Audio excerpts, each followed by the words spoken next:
አሰላሙ አለይኩም። ለቲክታከሮች አድርሱልኝ፣ ለሚዲያ ሰዎች አድርሱልኝ። እናንተ ቲክታከሮች አላህን ፍሩ። እናንተ የሚዲያ ሰዎች አላህን ፍሩ። ያንዱን ንግግር ወደ አንዱ እየተቀባበላችሁ ነገርን አታሰራጩ። ነገርን ካንዱ ወደ አንዱ አታራቡ። ነገርን እንዳናሰራጭ ተከልክለናል።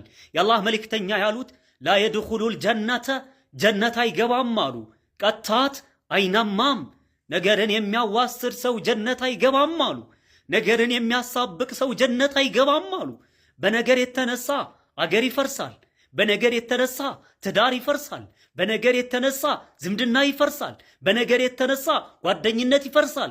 በነገር የተነሳ ብዙ ነገር ይበላሻል። ለምንድን ነው ነገርን ካንዱ ወደ አንዱ የምታሰራጩት? የዛሬ ሰው ፊት ለፊት በቀጥታ አይናገርም። ውስጥ ለውስጥ ብቻ ነገር ሲያቀጣጥል ትመለከታለህ። ሙስሊሙም እንደዚህ ውስጥ ይገባል። ለምን አላህን አትፈሩም? ለምን አላህን አንፈራም?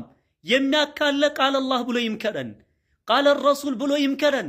የማያቅ ዝም ይበል። በአላህ ይሁንባቸው አማና ለሁሉም አዳርሱልኝ። ሙስሊሙ እንኳን ሊቆጠብ ይገባል። አሰላሙ አለይኩም።